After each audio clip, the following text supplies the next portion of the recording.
예, 에레미야 애가는요, 핵심이 여호와께서 인자와 긍휼이 무궁하시다입니다. 여러분, 애가라는 말은 슬프다라는 뜻의 의미를 가진 모습으로 그 책 이름으로 기록되어졌고요. 그리고 기록자는 동일합니다. 예레미야입니다. 그리고 예레미야 활동 시기는 바로 예레미야와 동일합니다. 거의 아수르의 세력이 약화되고 바벨론이 회권을 장악해서 이제 남유다 유업이 되어진 이스라엘의 멸망당한 바벨론의 그 강한 모습이 나타난 시대이고, 기록 연대도 동일합니다. 에레미야의 활동 시기니까 주전 627년에서 574년까지입니다. 그리고 기록 목적은 바벨론 군대의 침략으로 폐허가 된 예루살렘을 묘사하기 위해서 기록되어졌고, 멸망으로 인한 민족의 장래가 불투명하지만 외세의 압제로 인해서 백성들이 피폐한 현실 생활에도 하나님의 절대적인 정의와 끊임없는 사랑, 이해를 초월한 하나님의 긍휼하심을 의지하도록 그래서 하나님 백성들은 인내와 신뢰로 기다리고 인내로서 참아야 될 것을 강조하기 위해서 기록되었다라고 보시면 되겠습니다. 끝절과 첫절은 이제 바벨론 군대에서 멸망되어진 그런 하나님의 진노의 심판을 받은 살육과 약탈과 방화, 겁탈이 휩쓸려진 예루살렘의 멸망의 참상을 보도하면서 심장이 찢어질 듯한 탄식과 기가 막힌 비탄의 내용이 바로 이 예레미야 애가의 내용이라고 볼 수가 있습니다. 근데 그것뿐만이 아닙니다. 예레미야는 하나님의 긍휼과 자비를 기억하고 하나님 앞에 절망 속에서 회복을 위한 소망의 기도를 드리며 하나님의 진노하심의 크심에 대한 기대를 하는 것으로 마치고 있습니다. 에레미야 애가는 5장입니다. 에레미야가 결혼을 했으면 5명의 아이가 있을 것이다. 그래서 에레미야 애가 5장 기억하시면 좋을 것 같습니다. 그리고 여러분, 에레미야 애가는요, 예루살렘 성전이 파괴되어진 날을 기념하는 날에 아부월 9일에 읽혀지는 책으로 보여집니다. 유대인의 절기 때에 다섯 마리 두루마리가 읽혀지거든요. 성전 파괴를 기념해서 이 성경을 항상 읽었다라고 합니다. 그 내용을 좀 들어가 보시면은 5장인데 세 부분으로 크게 볼 수 있습니다. 1장부터 2장까지는 죄로 인한 하나님의 심판, 3장은 에레미야의 탄식과 소망, 4장, 5장은 예루살렘의 황폐와 회복을 위한 기도입니다. 자세한 내용을 좀 들어가시면은 고통받는 예루살렘의 모습입니다. 예루살렘의 참상에 대한 내용인데, 예레미야의 참상을 목격한 묘사입니다. 슬프다 이 성이요. 전에는 사람이 많더니 전에는 지금은 적막하고, 열국 중에 크던 자가 이제는 과부같이 되고, 공주였던 자가 이제는 강제노동을 하는 자가 되었다. 이렇게 처참한 이유가 바로 뭐라고 고백을 하냐면, 하나님 앞에 그들의 죄가 많았기 때문이다라고 고백을 하는 내용이 나타나요. 그러면서 1장 18절에서 이 예레미야는 어떻게 이야기하냐면 하나님의 자비를 위하는 기도를 합니다. 참상을 목격하고 애가를 부르며 하나님의 자비의 은혜를 구합니다. 근데 여기에서 표현을 좀 보시면은 내가 그의 명령을 거역하였도다. 지금 백성들이 다 벌받았잖아. 예레미야가 벌받은 백성이니까 속하였지만, 근데 예레미야는요, 마치 남유다에 내려진 그 죄악, 그 하나님의 심판이 자기로 1인칭으로 고백하고 있는 모습들. 이 선지자는 백성들이 당한 고통을 자기의 고통으로 고백하는 그런 모습으로 여기에서 기록하는 걸 볼 수가 있어요. 그래서 하나님은 의로우시다. 내가 하나님의 명령을 거역하였도다. 고백하면서 하나님의 심판의 벌을 하나님께 책임을 전가하지 않고 백성인 자기들에게 전가하는 모습, 그러면서 탄식하고 슬퍼하며 하나님의 자비를 구하는 선지자의 모습이 드러나고 있습니다. 그러면서 죄로 인한 심판 중에 이제 파괴된 예루살렘의 모습을 보면서 예레미야가 고통을 호소하는 내용들 여기 나타나고 있습니다. 여러분, 하나님께서는 이 유다를 기대하셨습니다. 하나님의 북이스라엘은 없어졌으니 근데 유다가 자랑하고 이제했던 모든 것들이 이제 백성들이 다 칼 앞에 도륙당했고, 여러분, 어린 자녀가 먹을 것이 없어서 죽은 어미의 품에서 젖을 찾고, 백성들은 조롱당하고 멸시를 당하고 남은 자들은 낙담하고, 아름답던 그 성과 성전이 파괴되고 왕과 제사장들이 멸시를 당하고 모든 사람들이 전쟁의 칼 앞에 다 죽임을 당한, 이거를 성경은 뭐라고 얘기하냐면 하나님께서 이방인의 손에 그들을 내버려 두셨기 때문이다라고 이야기. 하나님께 내버려 두셨. 고통을 당하도록. 그래서 그 슬픔의 모습을 내 눈이 눈물이 상하며 내 창자가 끊어지며 내 간이 땅에 쏟아졌다. 간이 쏟아질 정도의 그런 고통, 그 아픔을 칼에 엎드러진 모습을 보면서 울부짖으며 호소하는 내용들입니다. 근데 여러분 여기 이 장 여기 보십시오. 예레미야가 뭐라고 고백하나? 여호와여 보시옵소서. 주께서 누구에게 이같이 행하셨는지. 이 예레미야는 하나님의 백성된 자가 이 일을 당할 거라고는 상상도 못했어. 하나님. 그래서 이 심판을 바벨론 군대가 와서 죽였잖아요. 다 도륙하고. 그런데 선지자는 뭐라고 그러냐면 주께서 주의 진노의 날에 죽이셨고 긍휼을 여기지 않으시고 도륙. 지금 예레미야는 이거 깨달은 아는 것입니다. 아, 이게 우리의 죄로 하나님께서 벌을 내리신 거구나. 바벨론 군대가 문제가 아니었다라는 것입니다. 하나님, 그리고 그 전에는 이 책임이 우리한테 있다라고요. 근데 여러분 그건 그대로 그치지 않습니다. 이 예레미야는 뭐라고 그러냐면 두려운 날을 사방에서 부르시기를 절기 때 부름같이 우리를 하셨다. 남은 자가 없다. 아이들까지도 다 원수에게 멸망당했다. 전쟁의 참상입니다. 그런데 이것으로 예레미야는 그치지 않습니다. 절망 속에 소망을 발견합니다. 3장.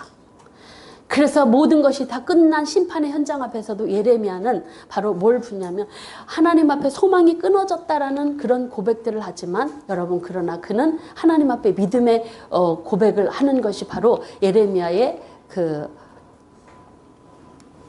고백이 21장 22절에 나타나고 있습니다. 하나님께서 이렇게 무서운 심판을 내리셨지만 우리에게 소망이 되는 것은 무엇 때문에요? 하나님의 인자와 긍휼이 영원하시니까. 예레미야는 이걸 알았던 것입니다. 그래서 우리가 진멸당하지는 않을 거다. 수없이 말씀하셨잖아요. 내가 진멸시킨 그 말씀, 자기가 선포한 말씀을 다시 여기에서 고백하는 것입니다. 하나님의 긍휼은 심판의 현장 속에서도 아침마다 새롭고 그리고 성실하심이 바로 크시다라고 또 고백합니다. 소망 속에서. 여러분 하나님을 제대로 알면 우리의 믿음이 낙심되지 않을 것입니다. 예레미야의 모습인 것입니다. 하나님이 어떤 분인가, 하나님께서 어떤 분인가를 분명하게 알았습니다. 인자와 긍휼이 무궁하신 분, 심판의 현장 속에서도 이 하나님의 인자하심과 긍휼하심의 그 은혜를 붙들 수 있는 자는 하나님께서 어떤 분인가를 아는 사람입니다.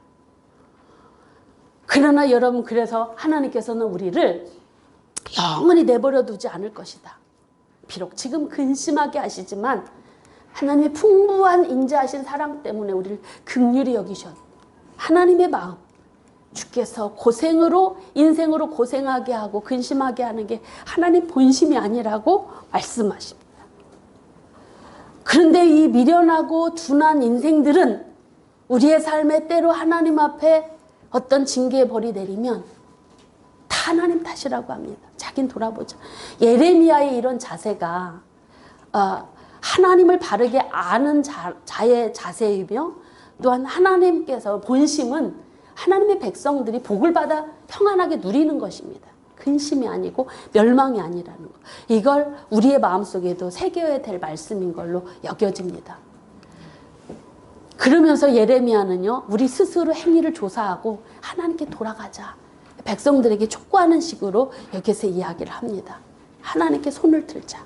왜? 우리 잘못 때문에 이게 하나님은 의로우신 분이다. 그분의 행하심은 완전하신 일을 행하신 거다. 그러면서 이제 마지막에 멸망의 참상과 원인에 대해서 4장에서 이야기합니다.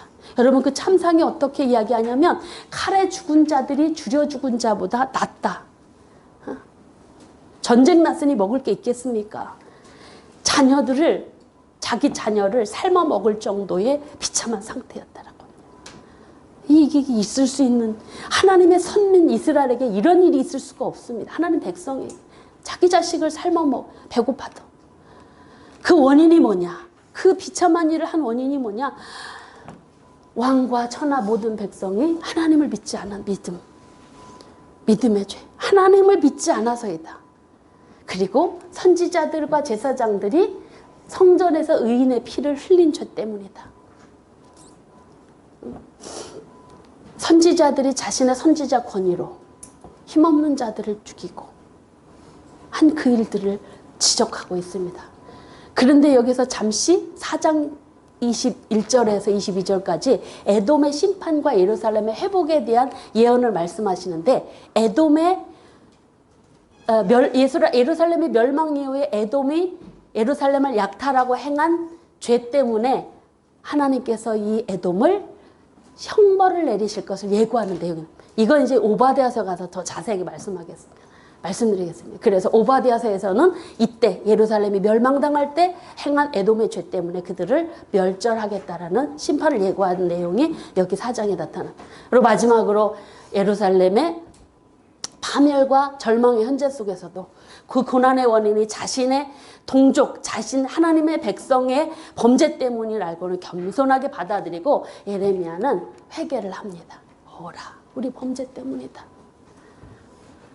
하나님의 공의의 심판 뒤에 이 예레미야는 하나님의 인자하신, 무궁하신, 영원하신 그 사랑과 긍휼을 알았기에 회개해야 돌아가면 회복해 주신다고 자기가 왜 예고했잖아요. 그렇게 하는 것입니다. 예레미야.